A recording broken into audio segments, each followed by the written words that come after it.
প্রতি বছরের ন্যায় এবছরও উন্নয়ন খাতকে সর্বোচ্চ গুরুত্ব দিয়ে দিনাজপুরের বোচাগঞ্জ উপজেলার ১ নং নাফানগর ইউনিয়ন পরিষদের 2025-26 অর্থ বছরের জন্য ১,৭৫,৩৩,০৯৪ টাকার বাজেট ঘোষণা করার পাশাপাশি এ বাজেটের সমপরিমাণ টাকা যোগাযোগ ব্যবস্থার উন্নয়ন সহ জনকল্যাণে ব্যয় দেখানো হয়েছে।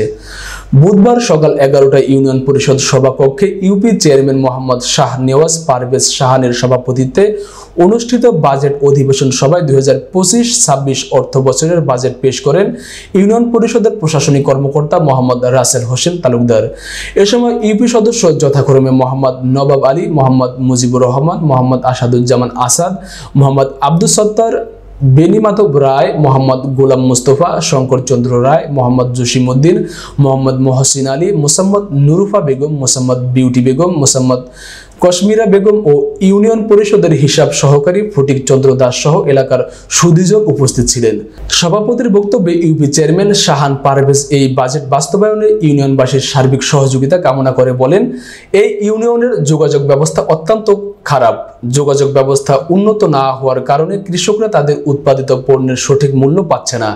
কৃষকরা যাতে তাদের উৎপাদিত পণ্যের সঠিক মূল্য পায় সেই জন্য আমি এই বাজেটের সিংহভাগ যোগাযোগ ব্যবস্থার উন্নয়নের ব্যয় করার সিদ্ধান্ত নিয়েছি।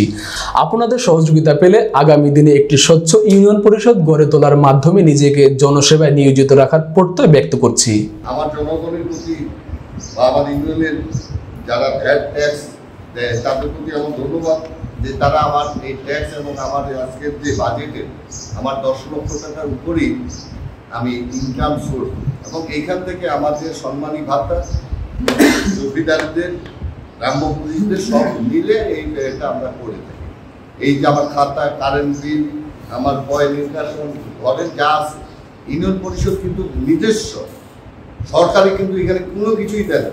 ইউনিয়ন পরিষদের যে আমার বাতিটা পর্যন্ত সরকার দেবে না, এটা আমাকে কিন্তু করতে। তারপরে আমি ডিজিটাল যে মানে সেন্টার, এটার মানে ল্যাপটপ থেকে কম্পিউটার থেকে সেবামূলক তথ্য সেবা, এটাকে কিন্তু ইউনিয়ন পরিষদ চালায়।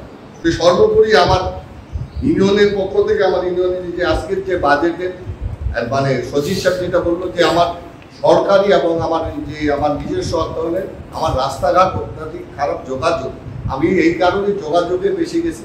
যোগাযোগটা যদি ভালো থাকে, যোগাযোগটা ভালো থাকলে আমার যে কৃষক তারা ধানের, ভুট্টার, ফসলের যে মানে পয়সাটা একটু মানে দ্রুত পায়, ভালো পায়।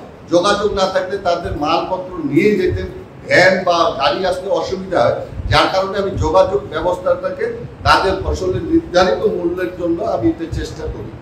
এই কারণে আমার ভৌত আগামা এবং রাস্তাঘাটে আমার কালভার্টে আমার পয়সাটা বেশি যায়। তাছাড়া এমনিও আমি সামাজিকভাবে ধর্মীয় মসজিদ, মন্দির, গির্জা এই স্থাপনাগুলোকে যতটুকু পারি আমরা আমার পরিষদ এবং আমরা চেষ্টা করি সেগুলোকে একটু সুন্দর মানসম্পন্ন করার জন্য।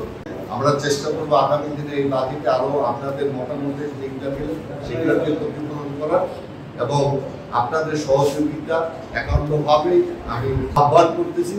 আপনাদের নিয়ে আমার ইউনিয়ন পরিষদে আগামী দিনে আমরা যারা একটা সুন্দর এবং স্বচ্ছ ইউনিয়ন পরিষদে এবং করতে পারি এবং মানুষের সেবার সাথে থাকতে পারি, এই আশা প্রত্যাশা রেখে সকলের সুস্বাস্থ্য কামনা করে আজকে বাজেটের এখানে সমাপ্তি ঘোষণা করেছি।